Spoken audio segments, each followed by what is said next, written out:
Bienvenue à Rendez-vous, le podcast de Priméo Énergie consacré à la transformation énergétique en compagnie de Cédric Christman. Vous êtes le CEO de cette coopérative fondée en 1897 et dont le siège est à Münchenstein, près de Bâle. Bonjour Cédric. Bonjour Claudia.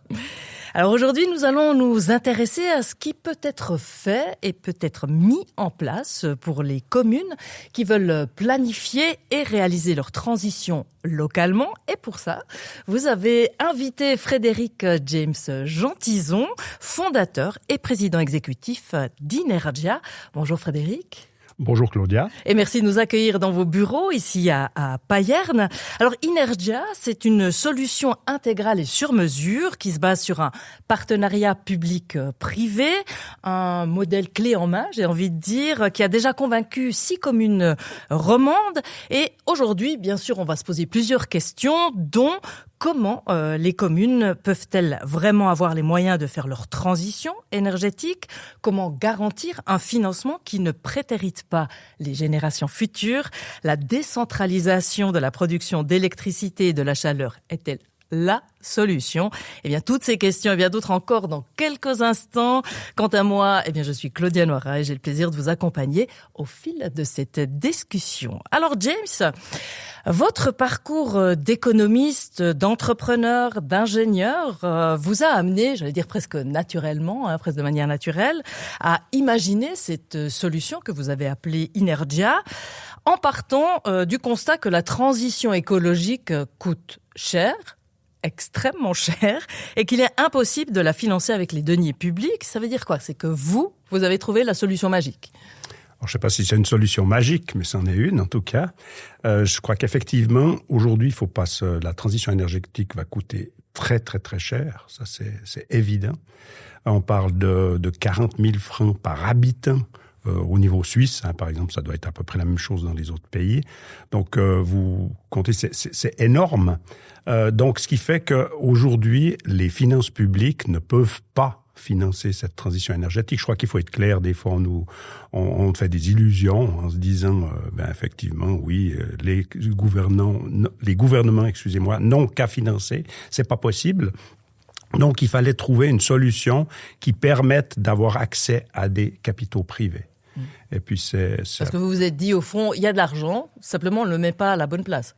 Alors absolument, je crois que là c'est l'économiste qui parle, mais vous prenez le système financier aujourd'hui au niveau mondial se monte à plus de 152 000 milliards de dollars ou de francs suisses. Aujourd'hui, dans ces chiffres-là, ça n'a pas grande importance. Et puis, si vous prenez le PIB, qui serait quelque part le chiffre d'affaires au niveau mondial, il est le total des chiffres d'affaires des pays. Le PIB, c'est le produit intérieur brut, donc c'est finalement la production que fait un pays. Le total, ça fait à peu près 100 000 milliards. Donc, vous voyez, 152 000 par 100 000 milliards, vous avez là quelque chose, vous avez un problème. Si on prend uniquement la Suisse, on est à peu près à 850 milliards de PIB pour près de 1500 milliards uniquement d'investisseurs institutionnels et de caisses de pension et autres. Donc, il faut absolument pouvoir réintégrer ces finances dans l'économie réelle, parce qu'aujourd'hui, il faut pas se cacher, il faut pas se leurrer. On fait de l'argent avec de l'argent.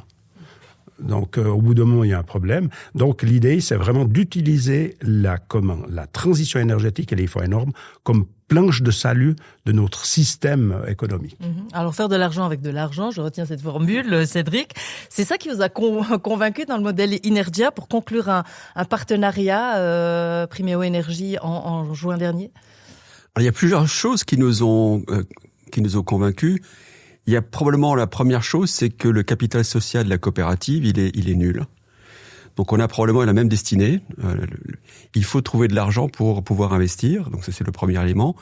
Mais je crois que Frédéric James Gentizon a compris 3 choses, peut-être un peu avant tout le monde. C'est qu'il était nécessaire de décarboner. Et que pour décarboner, l'électricité était importante. Qu'il y avait une disruption qui était en train de se mettre en place. C'est la décentralisation de la production électrique. Donc les producteurs d'aujourd'hui sont pas forcément les seuls producteurs de demain. Peut-être que monsieur et madame tout le monde deviendront producteurs d'énergie, mais aussi les communes. et ensuite qu'il fallait de l'argent pour le faire et que ça doit être payable. Donc il y a ces 3 éléments, et il l'a fait de manière assez systématique, et c'est ce qui nous a plu. Mais est-ce que ça comble des lacunes chez Priméo Bien Énergie ? entendu, c'est notre capacité évidemment à parler aux communes, de le faire de manière systématique avec une planification énergétique. Il a convaincu des communes bien avant nous, notamment en Romandie, donc il y a aussi une complémentarité. Priméo Énergie est historiquement une société qui vient du nord-ouest de la Suisse alémanique, et Frédéric James Gentizon et Inergia sont très très présents en Romandie. Et donc il y a une complémentarité naturelle, géographique, mais une conviction qui est la même. C'est qu'il faut le faire maintenant et il faut le faire rapidement. En tout cas, cette confiance que vous a donnée Inergia, ça a donné une stabilité à votre projet, parce qu'il faut le dire, les énergéticiens, c'est pas les plus convaincus par votre solution. James. Oui, alors absolument. Je crois que c'est ça, il faut le dire. Pour nous, ça a été très très important. Il y a, comme l'a dit Cédric, il y a une complémentarité entre nos 2 modèles, complémentarité totale. Mais c'est vrai que on dit toujours que en économie, lorsqu'on crée une start-up ou qu'on a une nouvelle idée, faut surtout pas aller être une souris pour aller manger dans la mangeoire des éléphants. Et puis c'est ce qu'on a fait. Alors c'était pour nous important d'être avec un des principaux éléphants. Ça change la chose, sinon on aurait pu se faire écraser. Et puis je crois qu'il y a eu une prise de conscience maintenant qui se fait avec les autres énergéticiens qui ont compris qu'on est plutôt des partenaires que des concurrents et que leur modèle doit changer aussi dans le sens du bien. Alors je le disais en introduction, votre modèle, c'est un modèle de partenariat public-privé. Alors si vous deviez un peu nous expliquer très concrètement comment fonctionne ce partenariat en part d'argent public, en part d'argent privé, quelle est la place des habitants ici, et puis et surtout, quels sont les risques et pour qui ? Alors bon, bien sûr que, disons, l'idée, c'est de créer une société industrielle communale, en fait, une société qui est possédée en minorité par la collectivité publique, donc, et puis en majorité, à terme, par une coopérative de citoyens, une coopérative sans part sociale, exactement la même chose que Priméo Énergie, qui est une coopérative sans part sociale. Donc à partir de ce moment-là, cette société reste privée, puisqu'elle est en minorité, donc elle ne rentre pas dans tout le système des finances publiques, c'est une société privée, et puis à partir de ce moment-là, c'est cette société-là qui peut aller lever des fonds par emprunt obligataire auprès des investisseurs privés, essentiellement des investisseurs institutionnels et des caisses de pension, donc suisses en l'occurrence.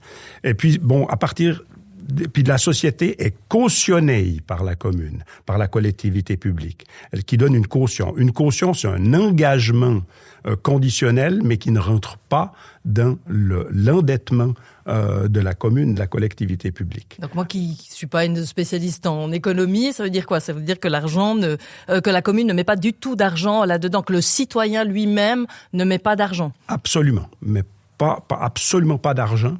Et puis il y a uniquement la commune qui prend un risque sur le cautionnement. Et puis cette société-là, elle se gère comme une société privée, avec une gestion privée, et puis elle est financée en large mesure par des capitaux privés. Alors Cédric, au fond, qui c'est qui va porter le risque pendant la construction et les premières années d'exploitation dans une solution comme celle-là ? Dans le partenariat qu'on a mis en place avec Inergia, Priméo Énergie donne une garantie. Pourquoi ? Parce qu'au début, il faut évidemment amorcer l'investissement pour qu'il soit autoportant, et c'est très sensible pour nous, ça, c'est que il faut qu'il soit autoportant pour qu'on puisse convaincre les gens que ça fasse du sens de transformer le système énergétique. Et comme c'est très intensif en capital, comme le disait James, il faut qu'on puisse mettre l'argent au travail, argent qui existe, qui souvent n'est pas mis au travail au bon endroit. Donc on arrive à lier tout ça. Et nous, notre rôle à nous, c'est de donner confiance. Une confiance technique et une expertise qui nous permet de dire, bon, on sera là demain aussi. Priméo Énergie, on va pas disparaître du jour au lendemain. Donc il y a aussi une question de confiance à mettre en place pour que les gens se disent, ce système-là, ça nous permet d'avoir une transparence sur les prix, ça nous permet d'avoir et de gérer un problème technique, transformer le système, et ça nous donne une transparence aussi vis-à-vis des gens qui vont demain utiliser cette énergie. Donc c'est s'approprier l'outil de production. Et cette recommunalisation de la production d'énergie, qu'elle soit de la chaleur ou de l'électricité, ça fait énormément de sens. Et de faire ça avec des capitaux privés, ça fait beaucoup de sens, parce que je pense qu'aujourd'hui, les communes ont d'autres sujets, que ce soit des sujets d'éducation, des sujets sociaux, des sujets de retraite, et de mettre l'argent au travail par des privés pour gérer la transition énergétique, c'est extrêmement complémentaire. Et ça nous parle, nous, Premium Énergie. Alors, je crois que le mot-clé a été un peu utilisé, c'est le mot confiance. James, jusqu'à présent, vous avez obtenu la confiance de 6 communes qui sont entrées en matière avec vous, qui travaillent avec cette solution Energia. Il s'agit de Rossinière, de Trétorrent, d'Aigné, Lussery-Villars, Montfaucon et Saint-Saphorin. Obtenir cette confiance de la part des autorités, des citoyens, c'est la chose la plus compliquée que vous ayez dû affronter? Absolument. Absolument. Je crois que ça, c'était un des paramètres qui avait été mal perçus dans le sens au départ. C'est-à-dire que, effectivement, on a une solution, vous l'avez dit, il n'y a pas besoin d'argent, donc économiquement qui est totalement logique. Ensuite de ça, qui est techniquement très logique, puisque finalement, tout est énergie, donc notre monde regorge de ressources naturelles énergétiques. Et les communes n'ont pas conscience en fait du trésor énergétique sur lequel elles sont assises. Alors souvent, ils n'ont pas conscience, et puis ils n'ont pas conscience de tout ça. Et puis ça, on arrive à leur démontrer. Mais il y a une troisième dimension qui est la confiance, parce que souvent on se dit, et surtout, c'est là aussi que Priméo nous amène énormément de pouvoir. Souvent, ils nous disent, mais ça a l'air tellement fantastique, votre solution, où elle bug quelque part. Et c'est là que c'était... C'est une question légitime de la part des autorités, quand même. C'est une question extrêmement légitime. Donc, c'est de gagner cette confiance des élus, parce que quand vous avez affaire à une commune, une collectivité publique, vous avez l'exécutif des élus qui viennent de tous bords, et puis vous avez après, au niveau du législatif, des élus qui viennent de tous bords. Et ça, c'est quelque chose qu'alors qu'on a réussi à mettre en place avec ma collègue CEO Swati Rastogi-Mayor, qui maintenant m'accompagne, c'est que entre les deux, c'est surtout une question de pouvoir, ils doivent avoir confiance en nous. Se dire, ce qui nous est présenté là, nous, en tant qu'élus, on peut leur faire confiance. Mais justement, c'est quoi la crainte, c'est quoi la peur la plus grande qui retient, au fond, les communes d'entrée en matière? C'est ce cautionnement, au départ. Ils ont peur. Vous savez que en Suisse, il y avait eu beaucoup, à l'époque, les cautionnements étaient non authentiques, c'est-à-dire on pouvait faire signer quelqu'un un cautionnement. Donc il y a une sorte de mémoire collective qui se dit, il faut jamais cautionner, parce qu'il y a eu, au niveau de l'immobilier, des graves problèmes. Donc c'est ce cautionnement qui fait peur. Donc c'est aussi pour ça que c'est très important quand on peut déjà donner cette confiance en tant que personne, en tant que société. Et puis, comme l'a dit Cédric tout à l'heure, d'amorcer la pompe avec un cautionnement qui est donné par Priméo, c'est bon, parce qu'une fois que vous avez les sociétés, les infrastructures créées qui sont en service et vendues, après ça, le cautionnement, ils ont des infrastructures contre. Au début, ils ont peur de se dire, si ça se fait pas, si ces gens-là sont pas capables de répondre à nos besoins, on risquerait d'avoir cautionné. Alors, c'est surtout ça, cette peur. C'est nouveau. Cédric, vous comprenez ces craintes de la part des communes? Bien sûr. Mais c'est vrai de tout système disruptif. Quand on connaît pas, on a peur. C'est normal, c'est un réflexe humain. Mais il y a des gens qui sont des leaders, qui sont des first movers, disent les Anglais. Il y en a d'autres qui suivent. Et les quelques communes qui ont déjà fait confiance à James, et puis ça fait quelque temps quand même que ça dure. Et je pense que ce que nous on vend une infrastructure. Une infrastructure, c'est quelque chose de tangible, disait James. Et donc, une fois qu'on a produit quelque chose et que c'est tangible, les gens commencent à avoir confiance. Que ce soit des systèmes de production de chaleur ou des systèmes de production d'électricité, quand on voit ce qu'on a fait avec l'argent, ça rend confiance. Et je pense que décentraliser la production d'énergie, ça rend les sociétés plus résilientes. Et notamment les petites communes ont besoin de ce conseil parce qu'il leur faut franchir un pas. Et pour franchir ce pas, il faut des gens comme James qui les mettent en confiance et des communes qui l'ont déjà faites pour avoir des références. Parce qu'en tant que quelques-uns qui l'ont fait, ça donne confiance. Et c'est normal. Une commune comme celle de Saint-Saphorin, qui est quand même patrimoine de l'UNESCO, donc il y a des spécificités très particulières. J'imagine que là, il a fallu être inventif et puis trouver des solutions ad hoc, James. Absolument. Donc c'est vrai que c'est le bourg de Saint-Saphorin, donc ne peut pas être touché. Donc là, on a eu des idées de faire la production d'électrique externe au village, puis de l'amener au bourg. Et puis ensuite de ça, c'est clair que pour tout ce qui était chaleur et refroidissement, c'était l'aquathermie. Ils sont juste à côté du lac. Et puis là, on peut leur amener également une solution sans avoir besoin de toucher au bourg. Donc oui, il faut arriver aussi avec des solutions techniques. C'est peut-être quand même là notre force, c'est quelque chose qui est différent chez nous, c'est-à-dire qu'on a autant d'ingénieurs que d'économistes. Vous n'êtes pas tout seul, parce que ça, il faut le dire. Quand même, non, derrière vous, il y a toute une infrastructure aussi de personnes avec une certaine expertise. Quoi. Oui, absolument. Alors ça, c'est évident. Plus des partenaires, que ce soit des bureaux d'ingénieurs, maintenant aussi Priméo et autres. C'est bien évidemment, je suis loin d'être tout seul. Heureusement, d'ailleurs. Cédric, on le sait, on parlait de confiance, donc ça veut dire aussi, il y a beaucoup de gens quand même, de citoyens qu'on a de la peine à faire bouger, vous le disiez. Alors, est-ce que ce modèle, au fond, Inergia, c'est un outil qui permet de surmonter ce qu'on appelle le phénomène banana, qui est donc ce principe un peu clé, qui est une opposition radicale, systématique à tout développement ou projet, même s'il apporte un bénéfice en fait, parce qu'on craint les impacts locaux, parce que et on bloque comme ça tous les projets, notamment énergétiques ou d'infrastructures. Est-ce que au fond, c'est un outil pour lutter contre ça? Alors Banana, c'est un acronyme anglais. C'est Build Absolutely Nothing, Anywhere, Near Anybody. Donc c'est construire à rien du tout, où que ce soit, et à proximité de qui que ce soit. Alors évidemment, ça c'est un phénomène qui est bien connu. Nous, on a beaucoup de mal à construire des éoliennes, par exemple, parce que c'est pas accepté. Et l'avantage du modèle Inergia, c'est de parler aux communes rurales. Parce que nous, les énergéticiens, ce qu'on aime bien faire, c'est de construire de grosses infrastructures à proximité de villes où c'est très dense pour qu'on puisse distribuer et amortir la part fixe de nos investissements. Le système de James, c'est plus décentralisé. Donc, c'est aussi de trouver les bons termes, les bons mots pour les communes rurales et la bonne taille d'infrastructure. Ça, nous, les énergéticiens, on n'est pas toujours très bons pour le faire. Donc, c'est aussi une très grosse complémentarité qu'on a. Et je pense que c'est là-dessus qu'on doit donner confiance. Et on ne construira jamais quoi que ce soit chez Prime Énergie contre la volonté des gens. Doublement quand on est une coopérative. Donc, il faut qu'on puisse les convaincre que c'est une bonne chose pour eux. Il faut qu'ils se réapproprient ces infrastructures pour les faire leurs. Sinon, ça n'ira pas.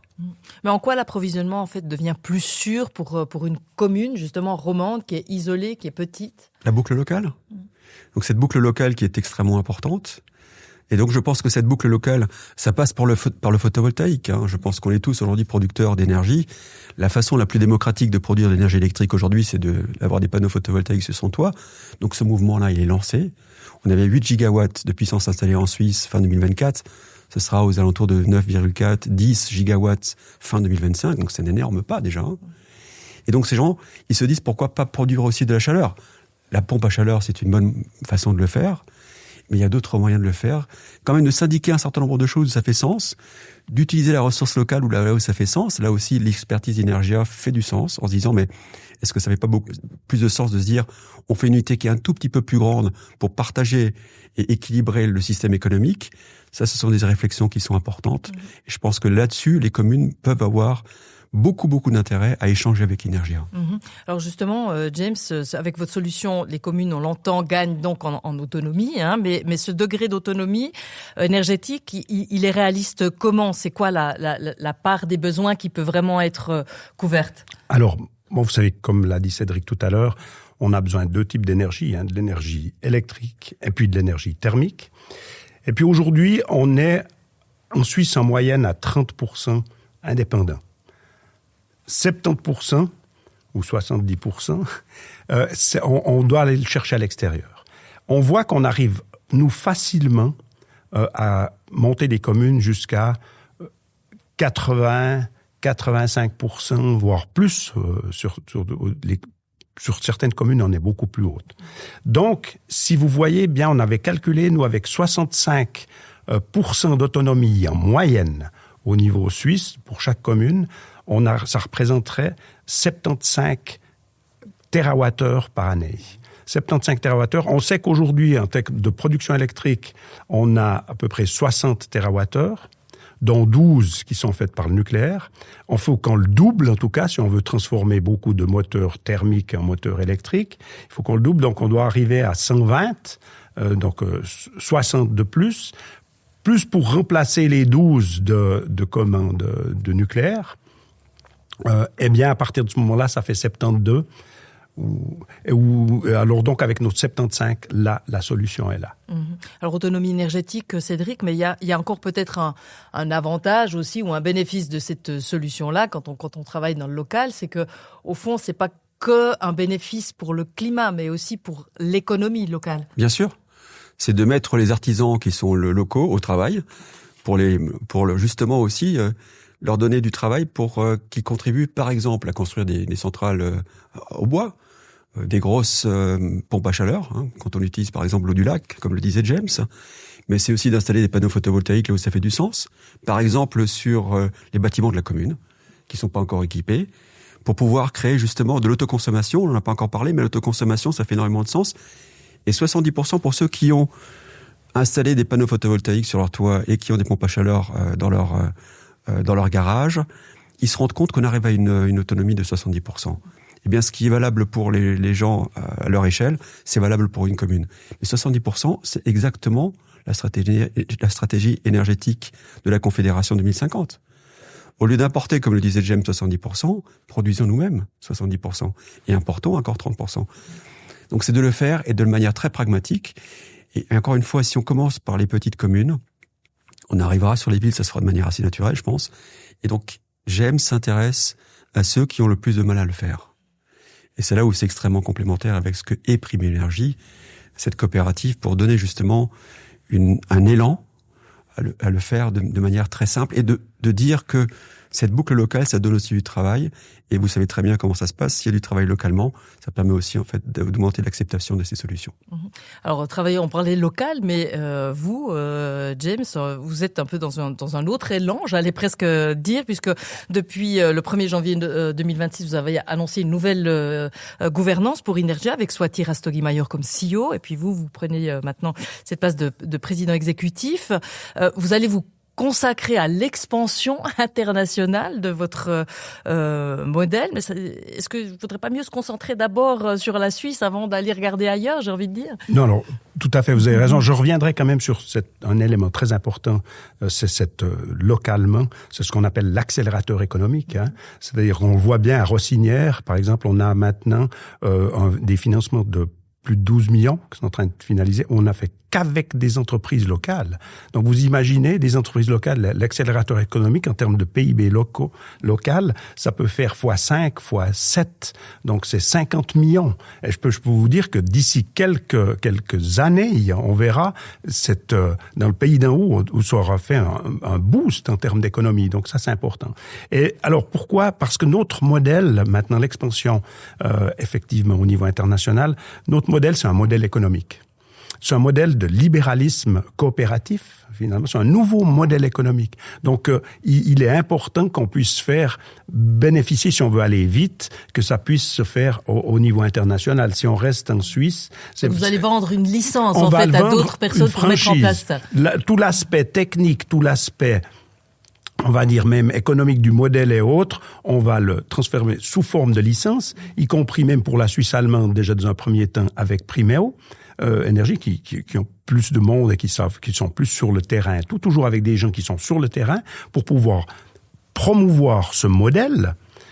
Et puis ensuite de ça, nous, on va se concentrer plutôt sur le financement du modèle, justement pour pouvoir financer avec des privés.